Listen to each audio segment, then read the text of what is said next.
Hello, I'm Aaron, and I'm doing kind of an intro video into myself so that you can kind of understand the disabilities that I have. Since a lot of my videos are going to have to do with disability, living with disabilities, I'm sure the question would arise, what disabilities do you have? Um, and I really don't mind talking about my disabilities. They're not really physical or anything. I don't have like an arm that doesn't move or, uh, I got both my legs. I'm so thankful that physically I'm pretty much okay, except for I do have a bit of a weight problem. But, the weight problem's really not severe.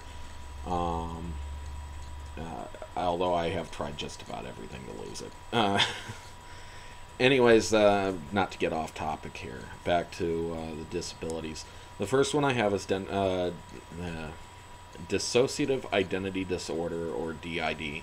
Um, it essentially affects me, and I'm sure it's different in everybody who has it, but in me, I black out. Whether I take on another personality or whether I'm just kind of a zombie, walking down the street, brain, you know, um, I couldn't actually tell you, because I have no conscious awareness of what goes on. I have been seen by people kind of walking in a zombie state, so I suppose that it's probably more of like a brain dead blackout than anything else. But anyways, that those moments can sometimes happen from anywhere from like 14 hours or more to as little as half an hour. It depends on the severity. Now, I have a coping mechanism to bring myself out. No, I wouldn't say coping mechanism. The blacking out is the coping mechanism. I have a kind of bring back to reality thing, like a trigger to bring me back to reality, which very greatly displeases me because it essentially has this zombie state of mind cutting myself, and apparently the pain brings back reality so that I come back to this world.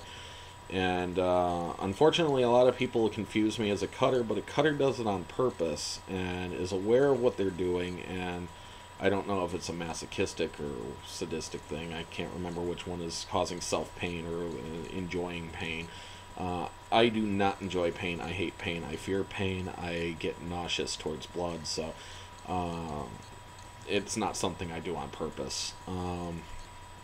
And that's about all I'll say about DID. I can go into another video about my DID and what DID usually does to other people, but right now I'll just stick to this. The next problem that I have, that's probably the next most severe, is doormat syndrome. Doormat syndrome is usually something that only affects in romantic situations or with couples in relationships. And unfortunately, my doormat syndrome actually goes far beyond relationships. Frankly, I don't even know how it would work in relationships because I haven't had what you could call an actual, like, real relationship in a long time. I mean, I have somebody that I've been in a relationship with for like 6 years, but they're kind of more of a good friend than a romantic relationship type. There's never been any like real whining and dining and candlelights and you know romance. It's kind of been like best buds. Hey, let's hang out, play video games. You know.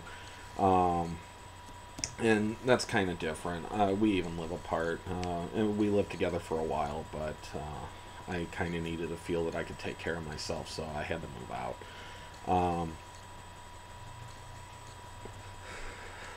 Anyways, with doormat syndrome, I've had situations in work where people wouldn't do their jobs and they'd ask me to do them, and of course, instead of saying, hey, it's your job, get it done, or whatever, I'd allow them to, and they'd start taking advantage of that.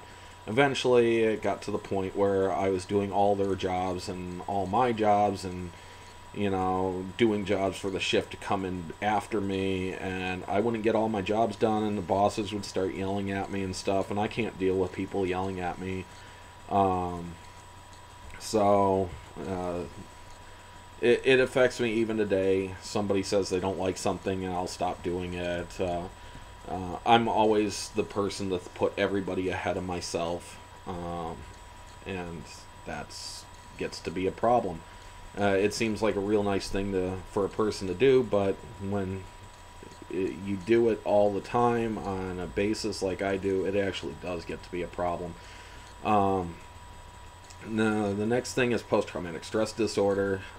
I was abused extremely heavily from 1980 to 1987. There are things that I cannot see. They will cause me to have an instant panic attack. I cannot stand physical violence, hateful talk towards each other. I don't like to be around people, frankly, because of that, which is part of my social anxiety disorder. And I definitely have some social problems. I can talk to a camera, but I have problems talking to people to their face. Unless I get used to somebody, then I can talk to them just like anybody else. But somebody I just see once in a while, or even somebody that I'm talked to for a long time, if I haven't talked to them in a month or two, it gets very awkward for me. Um, but anyways, back to the post-traumatic stress disorder. I can't see things like Rottweilers either, etc.